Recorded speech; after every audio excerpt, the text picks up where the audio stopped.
Assalamualaikum warahmatullahi wabarakatuh. Alhamdulillahi wahdah. Alhamdulillah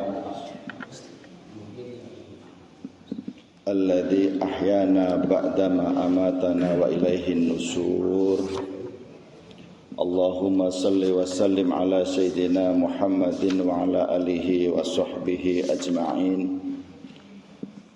Jamaah salat subuh rahimakumullah, menjaga keistiqomahan kita setiap Jumat pagi untuk bersama-sama bertolabul ilmi dan kajian kitab yang sudah rutin kita laksanakan sejak 2 tahun yang lalu insyaallah.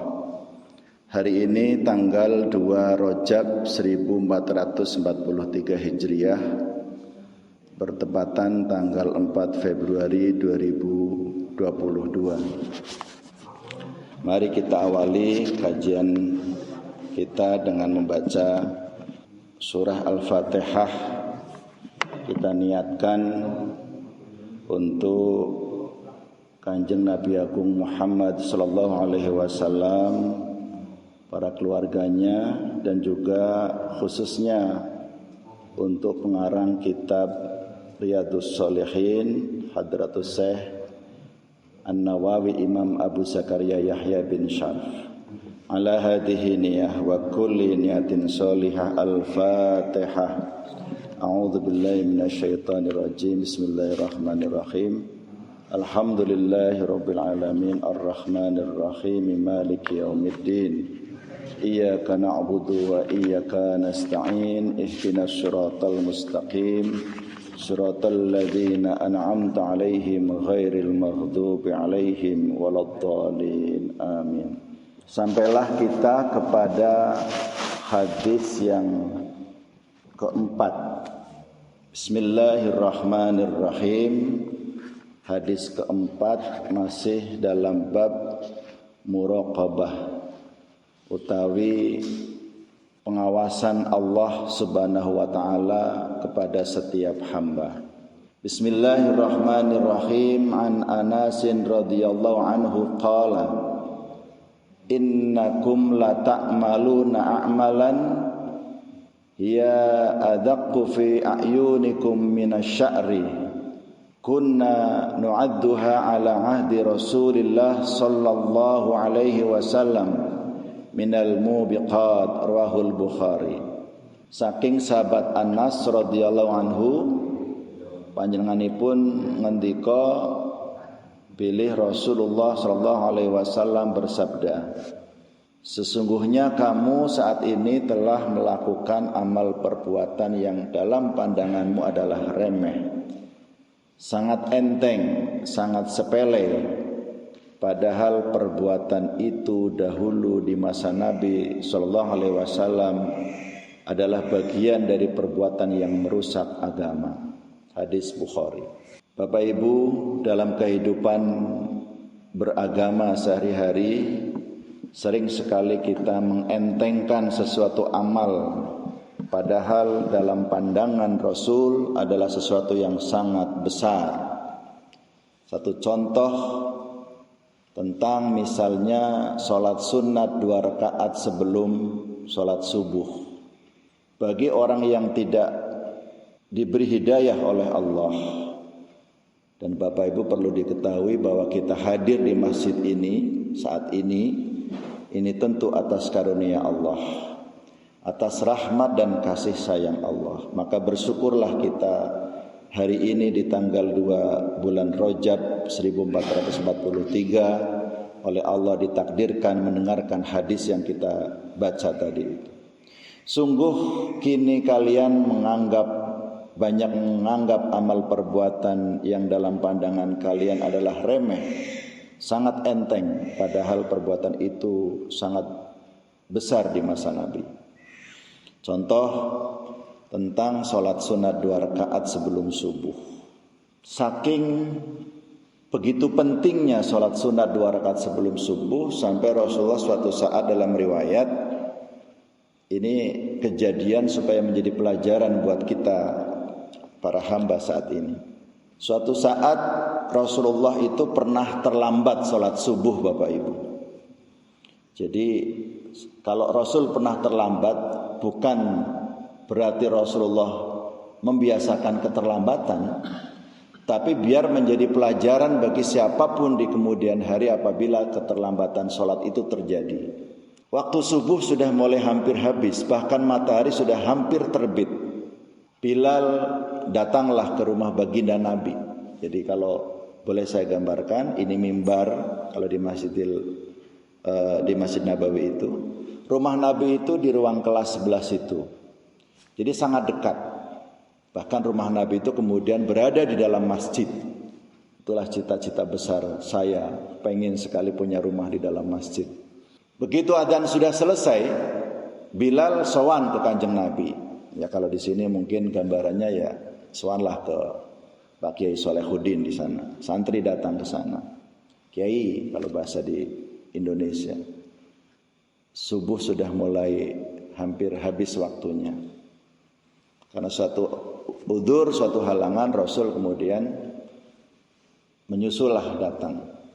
Padahal sudah terang suasana pagi itu, hampir habis waktu subuh. Begitu sampai di masjid, Rasul masih harus menyempatkan sholat sunat 2 rakaat, karena saat itu sholat subuh. Sampai ada sahabat kritis yang menegur, ya Rasulullah, bertanya mungkin yang tepat, ya Rasulullah, ini waktu sudah mau habis, bahkan matahari sudah hampir kelihatan. Kenapa Rasul tidak langsung saja sholat subuh? Dalam riwayat itu kemudian Nabi bersabda, andaikan saya datang ke sini lebih siang dari ini, saya akan tetap lakukan sholat sunat 2 rakaat sebelum saya sholat subuh. Ini pelajaran penting Bapak Ibu sekalian dan para santri, jangan remehkan 2 rakaat sholat fajar. Karena Nabi bersabda, raqatal fajri khairun minad dunya wa ma fiha. 2 rakaat salat sunat sebelum salat subuh itu lebih baik dari dunia seisinya. Minad dunya wa ma fiha, dari dunia dan apa yang ada di dalamnya. Kalau kalimat dunia dan apa di dalamnya enggak begitu menarik. Tapi kalau dunia dan Tugu Monas dan emasnya, dunia dan mobil seluruh mobil yang ada di atas bumi itu masih lebih baik 2 rakaat salat sunat fajar.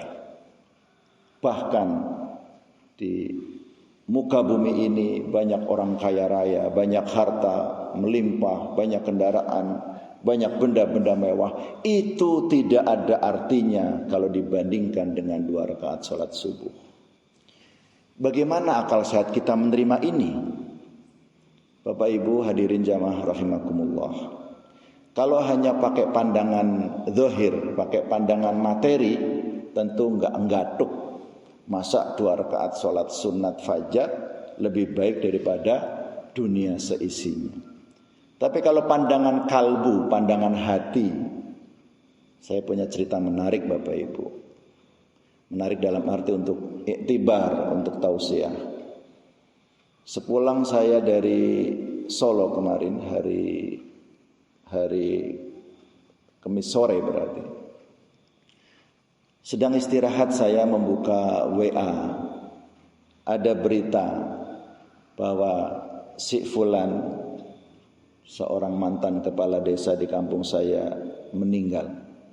Saya tentu tidak percaya, karena hari Jumatnya baru rapat bersama saya, duduk di samping saya, bahkan sempat foto bersama Pak Camat.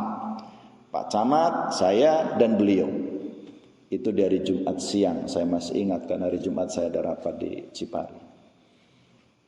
Kami semua tidak percaya kalau beliau itu meninggal, karena tidak terdengar kabar sakit, tidak terdengar kabar beliau punya keluhan.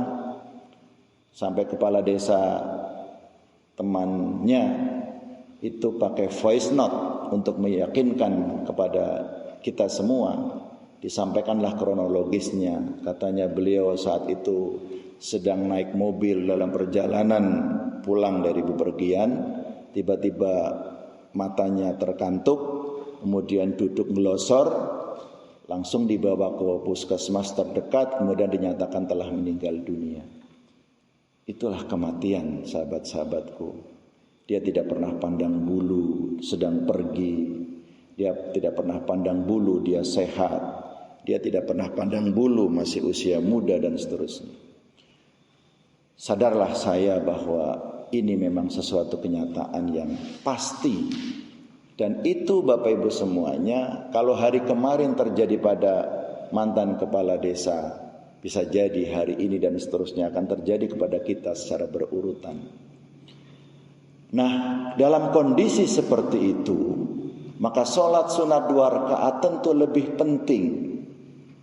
Sholat sunat fajar 2 rakaat sebelum subuh tentu lebih besar nilainya daripada dunia seisinya. Apa buktinya? Saya baca di kitab Ar-Ruh misalnya, kitab karangan Ibnul Qayyim Al-Jauzi. Dalam kitab itu dikatakan, orang yang sudah mati itu ingin sekali bisa dihidupkan, dan supaya dia bisa melaksanakan sholat walaupun hanya sekedar 2 rakaat. Jadi nilainya sholat, nilainya ibadah dalam banyak hal itu baru dirasakan apabila orang itu sudah tidak punya kesempatan untuk melakukan ibadah itu. Maka jamaah sekalian, hari ini, saat ini, mari kita istiqomahkan apa yang bisa kita lakukan untuk beramal soleh, mari kita lakukan. Kalau saya punya kebiasaan, milikilah amaliyah atau wiridan-wiridan yang di sana ada jaminan-jaminan dari Rasulullah SAW. Siapapun membaca ini, dia kalau mati masuk surga, kira-kira begitu. Yang saya amalkan diantaranya adalah Sayyidul Istighfar.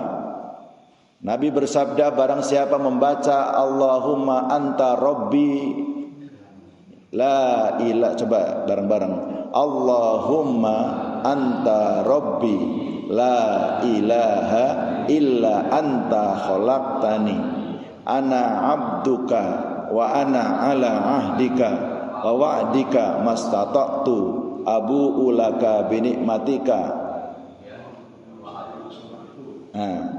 Terus fa innahu la yaghfiru dzunuba illa anta. Kalau saya pegang uang saya kasih hadiah Pak Haji ini, paling hafal. Ayo kita coba bareng-bareng. Bismillahirrahmanirrahim.